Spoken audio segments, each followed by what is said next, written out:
وعلى آلك وصحابك يا حبيب الله الصلاة والسلام عليك يا نبي الله وعلى آلك وصحابك يا نور الله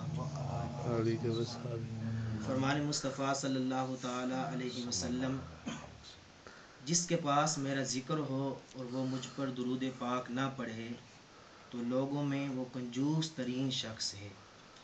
ایک مرتبہ درود پاک پڑھیے۔ اللہم صلی علی سیدنا مولانا محمد وبارک وسلم۔ میٹھے میٹھے اسلامی بھائیوں، ماہ رمضان المبارک میں نیکیوں کا اجر بہت بڑھ جاتا ہے، لہٰذا کوشش کر کے زیادہ سے زیادہ نیکیاں اس ماہ میں جمع کر لینی چاہیے۔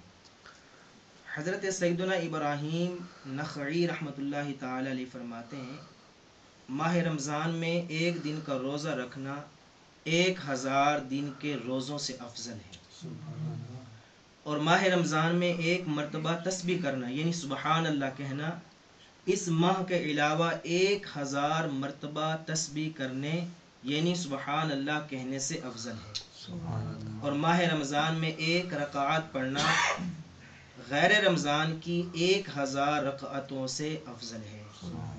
امیر المومنین حضرت سیدنا عمر فاروق رضی اللہ تعالی عنہ سے روایت ہے کہ آقا صلی اللہ تعالی علیہ وسلم ارشاد فرماتے ہیں کہ رمضان میں ذکر اللہ عز و جل کرنے والے کو بخش دیا جاتا ہے، اور اس مہینے میں اللہ تعالی سے مانگنے والا محروم نہیں رہتا۔ اسی طرح ایک واقعہ ہے کہ رمضان شریف میں محمد نامی ایک شخص پورا سال نماز نہیں پڑھتا تھا، لیکن جب رمضان شریف کا متبرک مہینہ آتا تو وہ پاک صاف کپڑے پہنتا اور 5 وقت پابندی کے ساتھ نماز پڑھتا اور سال گزشتہ کی قضا نمازیں بھی ادا کرتا۔ لوگوں نے اس سے پوچھا، تو ایسا کیوں کرتا ہے؟ اس نے جواب دیا کہ یہ مہینہ رحمت، برکت، توبہ اور مغفرت کا ہے، شاید اللہ تبارک و تعالی مجھے میرے اسی عمل کے سبب میری معافی فرما دے۔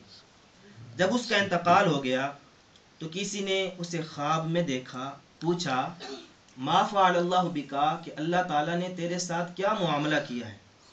اس نے جواب دیا کہ اللہ تبارک و تعالیٰ نے مجھے رمضان شریف کا احترام کرنے کی وجہ سے مجھے معاف فرما دیا۔ اللہ عز و جل کی ان پر رحمت ہو اور ان کے صدقے ہماری بھی مغفرت ہو۔ میرے میٹھے میٹھے اور محترم اسلامی بھائیوں، دیکھا آپ نے کہ اللہ تبارک و تعالی ماہ رمضان کے قدردان پر کس قدر مہربان ہے کہ سال کے باقی مہینے چھوڑ کر صرف ماہ رمضان میں عبادت کرنے والے کی مغفرت فرما دی۔ اب اس حکایت سے یہ بھی کوئی نہ سمجھ بیٹھے کہ اب تو معاذ اللہ عز و جل سارا سال نمازوں کی چھٹی ہو گئی، صرف رمضان المبارک میں روزہ رکھ لیا کریں گے، نماز پڑھ لیا کریں گے اور سیدھے جنت میں چلے جائیں گے۔ میرے میٹھے اور محترم اسلامی بھائیوں، دراصل معاف کرنا اور بخشنا، عذاب دینا اور معاف کرنا، یہ سب کچھ اللہ تبارک و تعالیٰ کی معشیت پر موقوف ہے۔ وہ بے نیاز ہے، اگر چاہے تو کسی مسلمان کو چھوٹے سے چھوٹے عمل، نیک عمل پر افضل سے افضل درجہ دے دے، اگر چاہے تو بڑی بڑی نیکیوں کے باوجود کسی کو محض ایک چھوٹی سے گناہ کرنے پر بھی اپنے عدل میں پکڑ لے۔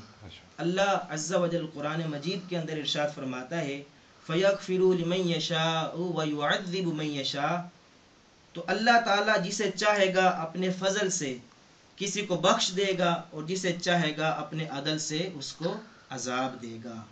تو بے حساب بخش کے ہیں بے شمار جرم، دیتا ہوں واسطہ تجھے شاہ حجاز کا۔